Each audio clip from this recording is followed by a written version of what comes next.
Hallelujah, hallelujah, hallelujah.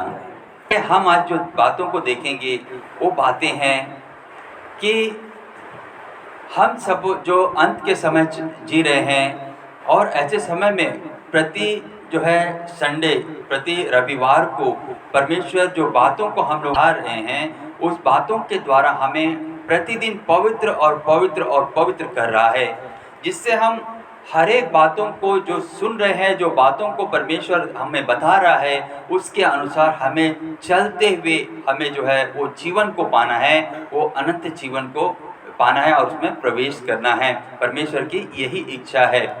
इसलिए वचन हमें बताता है आज कि हमें सावधान रहना है। यदि हम कोलोसी में देखेंगे, आइए वचन में देखेंगे। Hallelujah, hallelujah. कोलोसी अध्याय 2 और पद संख्या 8 में देखेंगे। सावधान रहें, कहीं ऐसा ना हो कि कोई आप लोगों को ऐसे खोखले और भ्रामक दर्शन शास्त्र द्वारा बहकाए, जो मनुष्य की परंपरागत शिक्षा के अनुसार है और मसीह पर नहीं बल्कि संसार के तत्वों पर आधारित है। Hallelujah, hallelujah. वचन हमें क्या बता रहा है? परमेश्वर हमें क्या बता रहा है? यहाँ पे बता रहा है सावधान रहें। ये किस बात में हम लोगों को सावधान कर रहा है? परमेश्वर बताता है कि ऐसा ना हो कि कोई आप लोगों को ऐसे खोखले और भ्रामक दर्शन शास्त्र द्वारा बहकाए, जो मनुष्य की परंपरागत शिक्षा के अनुसार है और मसीह पर नहीं बल्कि संसार के तत्व पर आधारित है। क्या बता रहे हैं यहाँ पे? बता रहे हैं हम लोगों को सावधान कर रहा है परमेश्वर, जो आज अब जो अंत के समय में जी रहे हैं, हम जो है उस अनंत जीवन को पाने के लिए चल रहे हैं। जो नगर को परमेश्वर देना चाहता है, वो नगर में हम प्रवेश करने के लिए चल रहे हैं, यीशु मसीह के आने की प्रतीक्षा कर रहे हैं। तो ऐसे समय में परमेश्वर हमें सावधान कर रहा है।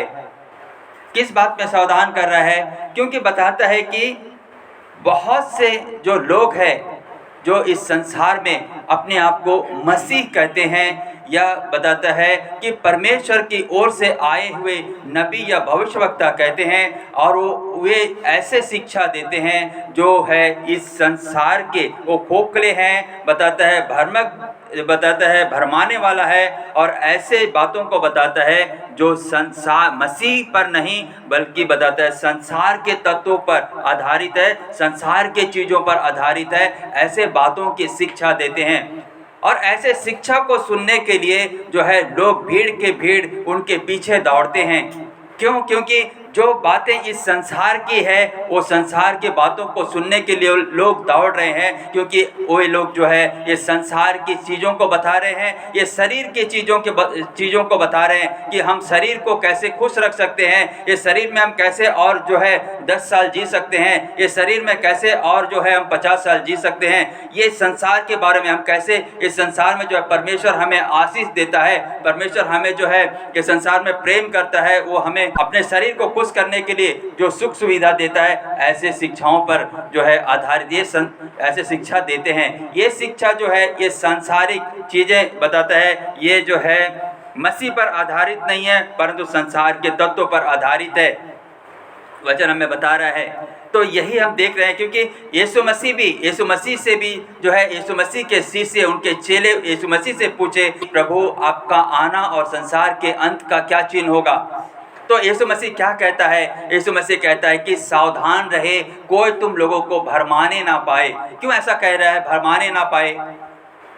यदि मत्ती रचित सुसमाचार अध्याय 24 और पद संख्या 4 में पढ़ेंगे तो यहाँ पे लिखा हुआ है, बताता है कि सावधान रहे, कोई तुम लोगों को भरमाने ना पाए।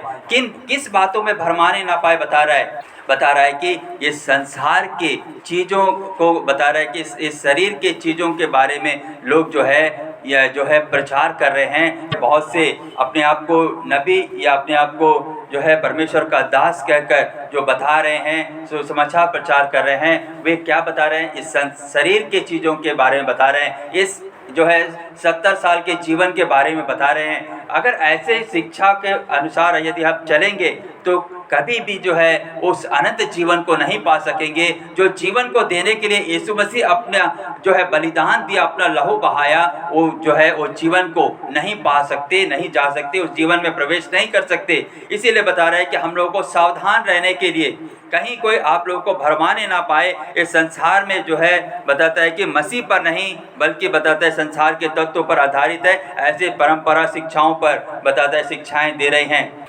दूसरा तीमोथी में देखेंगे अध्याय 4 और पद संख्या 3।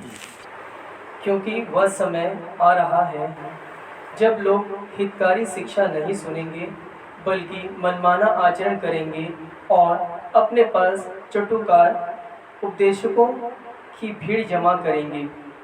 वे सच्चाई के प्रति अपने कान बंद करेंगे और कल्पित कथाओं के पीछे दौड़ेंगे। Hallelujah, hallelujah.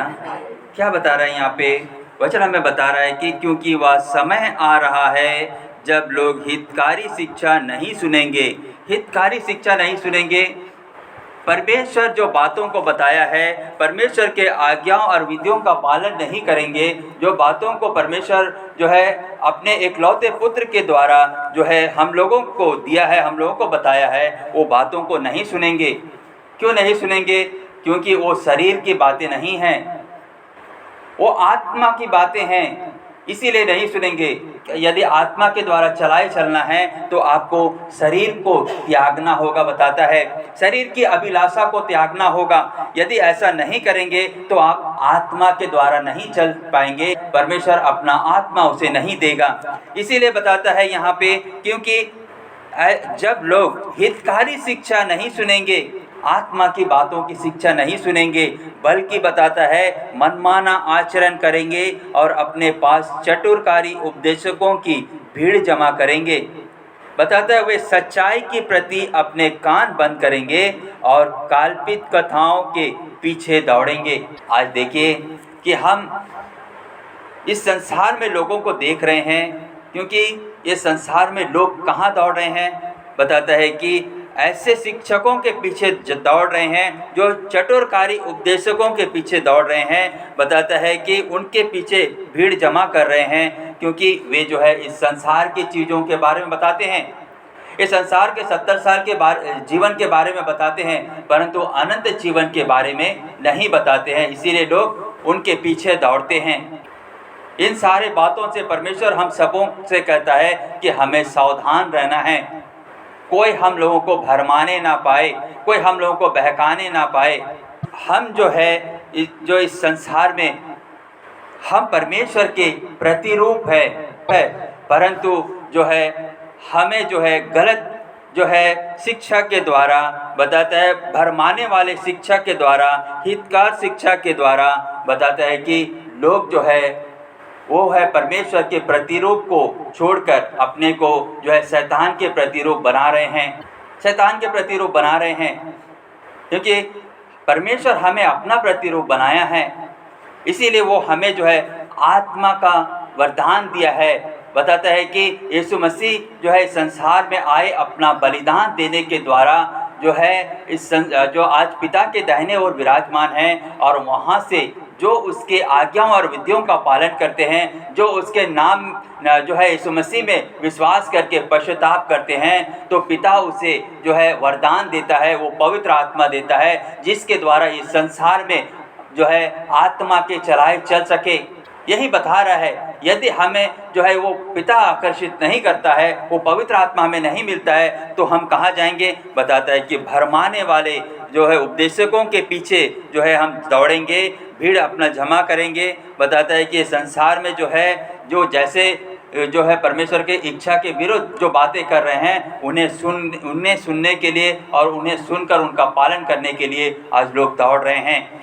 यहाँ पे बता रहा है कि हमें कोई भरमा ना पाए, हमें जो है इस भरमाने वाले से हमें कैसे बचना है। देखेंगे कि आज संसार में जो है दृश्य चीज़ों पर अपना मन लगा रहे हैं, क्योंकि वचन हमें बताता है, यदि हम पहला कुरिन्थियों में देखेंगे अध्याय 10 में देखेंगे 10 का 14 में, यहाँ पे वचन हमें बताता है, प्रिय भाइयों, आप मूर्ति पूजा से दूर रहें। ये भी एक देखिए, ये संसार में बताता है बहुत से लोग आएंगे और अपने आप को मसीह कहेंगे, अपने आप को जो है परमेश्वर का दास कहेंगे, अपने आप को जो है भविष्यवक्ता कहेंगे। परंतु जो है वचन क्या बता रहा है कि यदि ऐसे बातों को अगर बता रहे हैं, ऐसे बातों को यदि लोग कर रहे हैं आज, तो बताता है कि इससे दूर रहना है, क्योंकि परमेश्वर इससे नफरत करता है। हम इस शुरुआत से ही देखेंगे तो उस समय शुरुआत से ही जब जो है मूसा को परमेश्वर जो आज्ञा और नियम दिया, उस समय से परमेश्वर कहता है कि मूर्ति से दूर रहें। क्यों ऐसे कह रहा है? हर एक जो है जो 12 प्रेरितों का जो है मूर्ति बना कर रखे हैं, मरियम का मूर्ति बना कर रखे हैं। हम देखेंगे जो यीशु मसीह का भी जो है मूर्ति बना कर रखे हुए हैं, क्योंकि वचन हमें बताता है, प्रज्ञा ग्रंथ अध्याय 14 और पद संख्या 8 से देखेंगे तो यहाँ पे वचन हमें क्या बता रहा है? किंतु हाथ से बनी हुई वस्तु अभिशप्त है, मूर्ति भी और बनाने वाला भी, क्योंकि उसने उसे बनाया, और मूर्ति नश्वर होते हुए भी ईश्वर कहलाती है।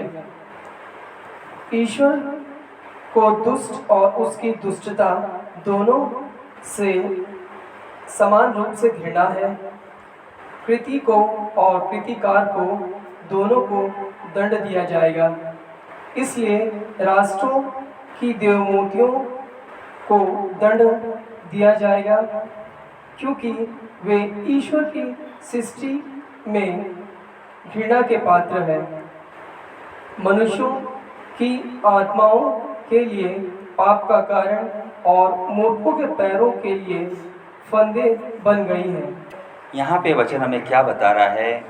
देखिए कि हाथ से बनी हुई वस्तु, ये बताता है अभिशाप है, मूर्ति भी और बनाने वाला भी। यदि हम देखेंगे कि यह परमेश्वर का सृष्टि नहीं है, एक मनुष्य यदि अपने हाथों से कुछ किसी भी कृति को बनाता है, किसी भी जो है मूर्ति या किसी भी ऐसे चीज़ों को बनाता है और उसे जो है अपना महिमा देता है, तो वो जो मूर्ति है वो किसका महिमा लेता है? वो जो बनाने वाला का, वो मनुष्य का महिमा लेता है, और जो है मनुष्य उसका महिमा करता है या मनुष्य उसका आराधना करता है। क्यों? क्योंकि वे तो निर्जीव है, उसमें कोई जीवन नहीं है। जीवन तो सिर्फ परमेश्वर की ओर से आता है। यदि एक मनुष्य यदि मूर्ति बनाता है तो उसमें कोई जीवन नहीं है। इसी कारण से हम देखते हैं वचन हमें बताता है कि हाथ से बनी हुई वस्तु अभिशाप है, मूर्ति भी और बनाने वाला भी। बताता है क्योंकि उसने उसे बनाया और मूर्ति नश्वर होते हुए भी बताता है ईश्वर कहलाती है। उसे जो है ईश्वर का स्थान में उसे रख देते हैं, ईश्वर का दर्जा उसे देते हैं, ईश्वर का स्थान उसे देते हैं। परमेश्वर को इससे सख्त नफरत है। परमेश्वर जलन करने वाला परमेश्वर है। इसीलिए कहता है कि ये दोनों को बताता है दंड दिया जाएगा, दोनों को नष्ट किया जाएगा, जो बनाने वाला और जो उसकी आराधना करने वाला, दोनों को। बताता है ईश्वर को दुष्ट और उसकी दुष्टता दोनों से समान रूप से घृणा है। बताता है कृति को और कृतिकार को दोनों को दंड दिया जाएगा। इसलिए राष्ट्रों की देवमूर्तियों को दंड दिया जाएगा, क्योंकि वे ईश्वर की सृष्टि में घृणा के पात्र, मनुष्यों की आत्माओं के लिए पाप का कारण और मूर्खों के पैरों के लिए फंदे बन गई है। यहाँ पे बता रहा है कि देखिए, इसलिए राष्ट्रों की देवमूर्तियों को बताता है दंड दिया जाएगा, क्योंकि वे ईश्वर की सृष्टि में घृणा के पात्र है। जो ईश्वर की सृष्टि में बताता है, देखिए ये घृणा है, इसे परमेश्वर ने नहीं बनाया। परमेश्वर ने मनुष्य को बनाया, अपना प्रतिरूप बनाया, परंतु ये मनुष्य क्या करता है, अपने बुद्धि के द्वारा, अपने ज्ञान के द्वारा जो है ऐसे वस्तुओं की सृष्टि करता है, ऐसे वस्तुओं को बनाता है जिसके द्वारा बताता है ये घृणा के सृष्टि में बताता है घृणा के पात्र, मनुष्य की आत्माओं के लिए पाप का कारण है। ये मनुष्य के आत्मा के लिए सबसे बड़ा फंदा है। ये परमेश्वर हम सबों को सावधान कर रहा है कि आज हम जो देखेंगे कि हर एक जो है ये संसार में देखते हैं हम कि वे कैसे जो है स्तुति आराधना कर रहे हैं इस मूर्ति के सामने, हाथ का बनाया हुआ मूर्ति के सामने अपने जो है दुख और तकलीफ को बताते हैं, अपने पीड़ाओं को, अपने समस्याओं को उसके पास ले जाते हैं। वचन हमें बताता है कि ये जो मूर्ति जो हाथ का बनाया हुआ है वो ना सुन सकती है, ना सुन सकती है, ना बोल सकती है, ना चल सकती है, ना अपने आप को बचा सकती है। परंतु आज जो है संसार जो है हम देखेंगे उससे मांग रही है। लोग आज जो है मूर्ति से अपना जो है दुख और तकलीफ को कह रहे हैं, अपना जो है समस्याओं को कह रहे हैं और उससे जो है आशीष मांग रहे हैं या जीवन मांग रहे हैं, अपने बीमारियों से चंगाई मांग रहे हैं। ये कभी नहीं मिलेगा। मैं पूरे संसार के लोगों को मैं कहना चाहता हूँ कि जो ऐसे चल रहे हैं उसे इस संसार में जो है उसे कुछ भी नहीं मिलेगा, ना उसे अच्छा स्वस्थ मिलेगा, ना वो अपने बीमारी से चंगाई पा सकते हैं, ना जो है अपने रोगों से मुक्ति पा सकते हैं, ना वो अनंत जीवन को पा सकते हैं, ना परमेश्वर का आत्मा को पा सकते हैं। वे कुछ नहीं पा सकते हैं। यदि ऐसे जो है मांग रहे हैं मूर्तियों के द्वारा, मूर्ति के पास जाकर अपने प्रार्थनाएं कर रहे हैं, इससे उन्हें कुछ भी नहीं मिलेगा। बताता है ये जो है ये तो आत्माओं के लिए पाप का कारण और मूर्खों के पैरों के लिए फंदा बन गया है। मूर्खों के लिए फंदा बन गया है, क्योंकि हम देखेंगे उससे आगे, यदि हम देखेंगे 14 का 12 से देखेंगे तो यहाँ पे बताता है मूर्तियों की कल्पना से धर्म त्याग प्रारंभ हुआ और उसके निर्माण ने जीवन को भ्रष्ट कर दिया। देखिए सबसे बड़ा जो बातों को परमेश्वर कह रहा है ये बातें क्या है। मूर्तियों की कल्पना आई और इसके द्वारा एक मनुष्य ने अपने पुत्र का जो है समय से पहले मृत्यु हो गई और वह उसका जो है प्रतिमा बनाकर उसके जो है बड़े से जो है मूर्ति बनाकर उसका आराधना और उसकी जो है स्तुति करने लग गया, जिसके द्वारा बताता है आत्माओं के लिए पाप का कारण बन गया और मूर्खों के पैरों के लिए फंदा बन गया और इससे जो है धर्म त्याग का प्रारंभ बताता है प्रारंभ हुआ है। उसके निर्माण ने जीवन को भ्रष्ट कर दिया है, जीवन को बताता है नष्ट कर दिया है। इसीलिए बता रहा है कि आज जो है हमें किन किन बातों से हमें सावधान रहना है। हर एक बातों को परमेश्वर ने हम सबों को कह दिया है। परमेश्वर के मन में जो बातें हैं वे कह दिया है, हमें जो है उनका पालन करना है। हमें जो नहीं करना है उसे हमें नहीं करना है, हमें जो करना है हमें उसे ही करना है। यदि हम ऐसा नहीं करेंगे तो हम जो है वो जीवन को नहीं पा सकते, वो पवित्र आत्मा को नहीं पा सकते, हम परमेश्वर का आत्मा को नहीं पा सकते, जिसके द्वारा हम वो जीवन में प्रवेश नहीं कर पाएंगे। हम जो अंत के समय चल रहे हैं, ऐसे समय में जो है हमें हर बातों में सावधान रहना है। संसार जैसे चल रहा है, संसार के लोग जैसे चल रहे हैं, हमें वैसे नहीं, हमें आत्मा के चलाए चलना है। हमें ज्योति में चलना है, हमें प्रकाश में चलना है, क्योंकि परमेश्वर जो है प्रकाश है। इसीलिए आज हमें देखना है कि हम जो दौड़ रहे हैं, हम जो चल रहे हैं, जो यीशु मसीह के आने की प्रतीक्षा कर रहे हैं, ऐसे समय में जो है हमें जो है सावधान रहना है। बहुत से लोगों का मन में ये भी बातें हैं कि देखिए ये तो पुराना नियम, पुराना विधान में जो है पुराना जो है ग्रंथ में दिया गया है, परंतु नया में ऐसे नहीं है। बहुत लोगों का ऐसे सवाल है, बहुत लोगों का मन में ऐसे विचार है। इसीलिए देखिए, जो आज जो है बहुत से कलीसियाओं में हम देखेंगे जो मूर्ति को रखा हुआ है, जो हाथ का बनाया हुआ वस्तुओं को रखा हुआ है, जिसके वे जो है आराधना करते हैं, उसके पास जाकर जो मांगते हैं, वे कहते हैं ये तो सचमुच जो है यीशु मसीह को तो कोई नहीं देखा, वो मनुष्य बनकर इस संसार में आया, इसीलिए उसका जो है उसका मूर्ति बना दिया, या उसे क्रूस पर जो है उसे लटका कर रखा हुआ है। वचन हमें बताता है आज यीशु मसीह मृतकों में से जी उठने के बाद पिता के दाहिने ओर विराजमान हैं। वो मृतकों में नहीं, वे जीवितों में हैं, वे जीवित है, परंतु आज उसे जो है एक क्रूस पर लटका कर रखे हुए हैं, या उसका जो है जो मूर्ति बनाकर रखे हुए हैं। ऐसे बहुत से जो है प्रेरितों का भी जो है मूर्ति बनाकर रखे हुए हैं, मरियम का भी मूर्ति बनाकर रखे हुए हैं। ये सब मनुष्य का हाथ की रचना है। जो उसके पास अपना सर झुका रहा है वो भी नष्ट होगा, और उसे जो बना रहा है वो भी नष्ट होगा, दोनों नरक में जाएंगे।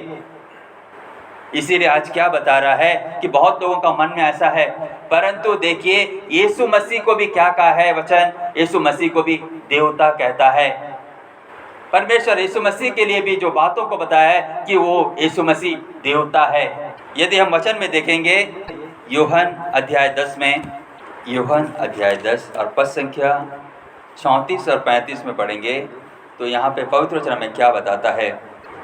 ईसा ने कहा, क्या तुम लोगों की संहिता में यह नहीं लिखा है? मैंने कहा, तुम देवता हो, जिसको ईश्वर का संदेश दिया गया था। यदि संहिता ने उसको देवता कहा और धर्मग्रंथ की बात टल नहीं सकती, तो जिसे पिता ने अधिकार प्रदान कर संसार में भेजा है, उससे तुम लोग यह कैसे कहते हो? तुम इस निंदा करते हो क्योंकि मैंने कहा मैं ईश्वर का पुत्र हूँ। Hallelujah, hallelujah. वचन हमें क्या बता रहा है? यीशु मसीह के बारे में बता रहा है। स्तोत्र ग्रंथ में ये बातों को बताया गया है, और ये बातें यीशु मसीह उस समय में जो है यहूदियों को बता रहा है। क्या बता रहा है? यहाँ पे बताता है, क्या तुम लोगों की संहिता में या नहीं लिखी है, मैंने कहा तुम देवता हो। ये क्या किसके बारे में बता रहा है? ये स्वयं यीशु मसीह के बारे में बता रहा है। यीशु मसीह के बारे में बता रहा है, जिसको ईश्वर का संदेश दिया गया था। यदि संहिता ने उसको देवता कहा और धर्म ग्रंथ की बात टल नहीं सकती, तो जिसे पिता ने अधिकार प्रदान कर संसार में भेजा है, उससे तुम लोग या कैसे कहते हो? तुम इस निंदा करते हो क्योंकि मैंने कहा मैं ईश्वर का पुत्र हूँ। यीशु मसीह अपने बारे में कह रहा है, यीशु मसीह को देवता कहा गया है।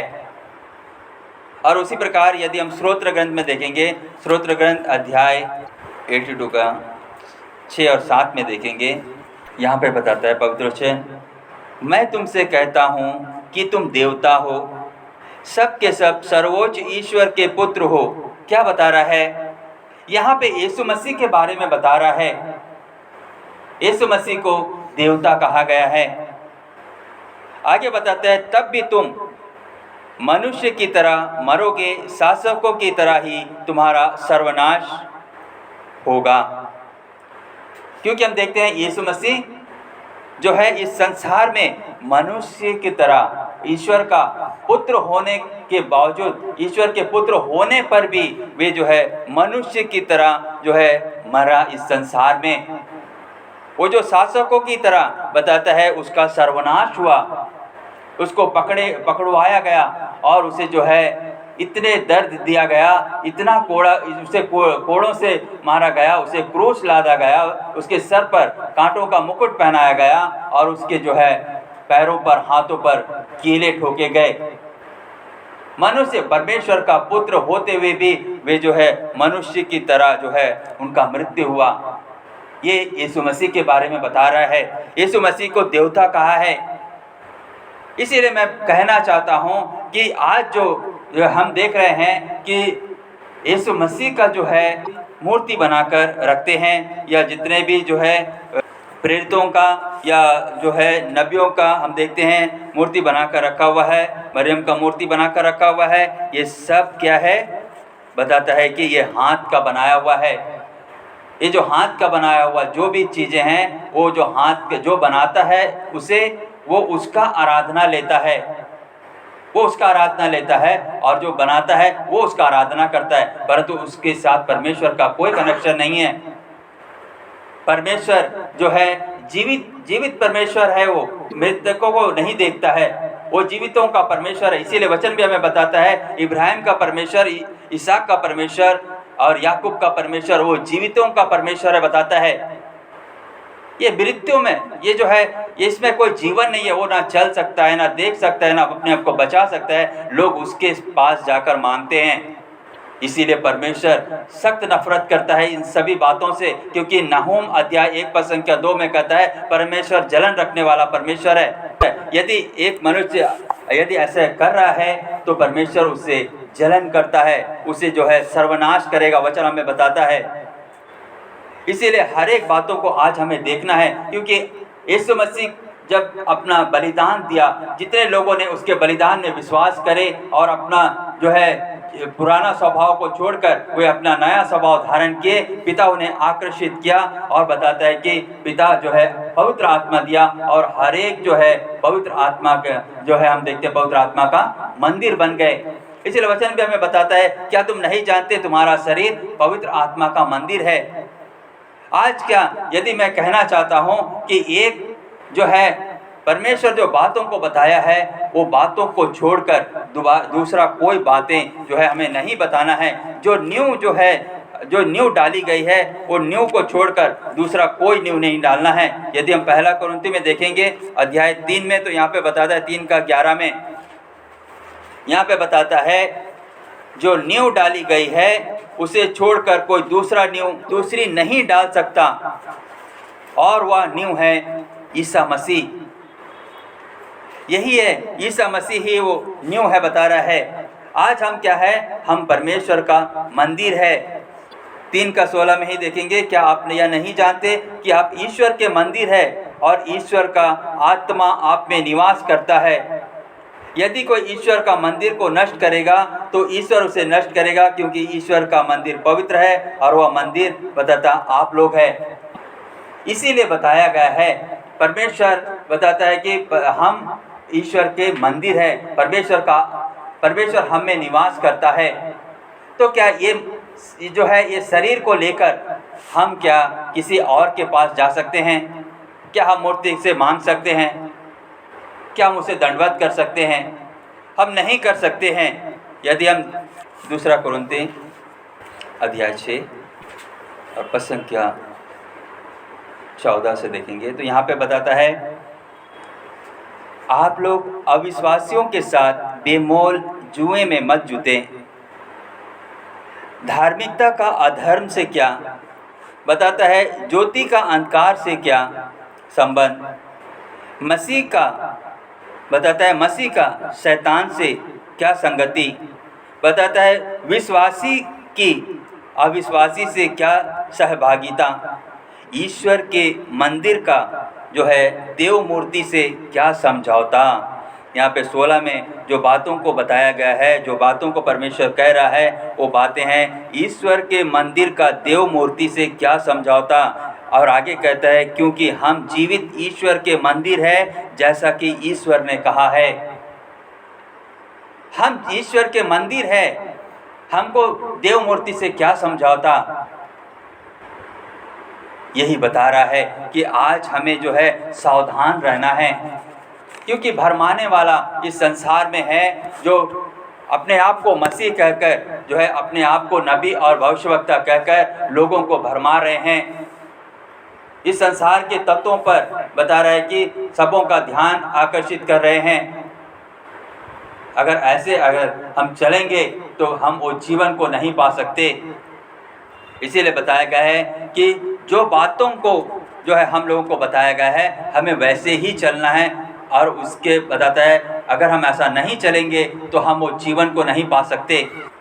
क्योंकि मैं एक बातों को बताना चाहता हूँ, यदि आकाश से कोई मूर्ति आज गिराया जाएगा, यदि वो यीशु का मूर्ति हो या मरियम का मूर्ति हो या प्रेरितों का मूर्ति हो या किसी का भी मूर्ति हो, और आकाश से यदि आकाशवाणी हो, आकाश से यदि एक आवाज़ आए और वो कहे कि ये मूर्ति को ले जाओ और अपने घर पर रखो और इसका दंडवत करो, इसकी पूजा करो, तो मैं नहीं करूँगा,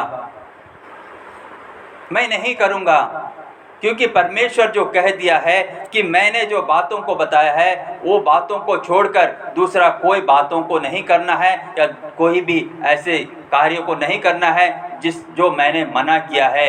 निर्गमन अध्याय 20 में देखेंगे तो यहाँ पे क्या बताता है, निर्गमन अध्याय 20 और पद संख्या 4 में, तो यहाँ पे बताता है, अपने लिए कोई देव मूर्ति मत बनाओ, ऊपर आकाश में या नीचे पृथ्वी तल पर या पृथ्वी के नीचे के जल में रहने वाले किसी भी प्राणी अथवा वस्तु का चित्र मत बनाओ। उस मूर्ति को दंडवत कर उसकी पूजा मत करो, क्योंकि मैं प्रभु तुम्हारा ईश्वर ऐसे बातें सहन नहीं करता। बताता है कि ये हल्का कोई ऐसे कर रहा है, परमेश्वर बताता है उसे बर्दाश्त नहीं कर सकता, क्योंकि हमारा परमेश्वर सर्वशक्तिमान परमेश्वर भस्म करने वाला अग्नि है। वचन में बताता है वो सहन नहीं कर सकता, वो जलन रखने वाला परमेश्वर है। इसीलिए बताता है कि हमें कैसे आज सावधान रहना है, कैसे हर एक बातों में हमें सावधान रहना है, क्योंकि बहुत से जगहों पर ऐसे बताया गया है, बहुत से व्यवस्था विवरण में भी ये बातों को बताया गया है, गणना ग्रंथ में भी बताया गया है, लेवी ग्रंथ में भी बताया गया है, ऐसे बहुत से जगहों पर बताया गया है कि हमें जो है इस मूर्तियों से दूर रहना। जैसे लेवी ग्रंथ अध्याय 19 और पद संख्या 4 में भी बताता है, तुम मूर्ति पूजा नहीं करोगे, ना तुम अपने लिए ढली हुई देव मूर्तियाँ बनाओगे, क्योंकि मैं प्रभु तुम्हारा ईश्वर हूँ। इसीलिए हमें हर एक बातों को जो है जानना है कि परमेश्वर क्या कहना चाहता है।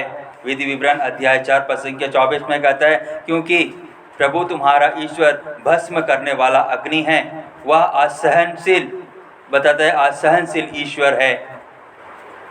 और यदि हम 4:15 से देखेंगे तो यहाँ पर भी बताता है, जिस समय प्रभु ने होरेब पर्वत पर अग्नि के भीतर से तुम्हारे साथ बात की, तुमने कोई आकृति नहीं देखी, इसलिए सावधान रहो, तुम भ्रष्ट ना हो जाओ और अपने लिए किसी प्रकार का मूर्ति नहीं बनाओ, ना किसी पुरुष ना किसी स्त्री का। इसीलिए हम लोगों को सख्त मना कर रहा है परमेश्वर कि हमें सावधान रहना है।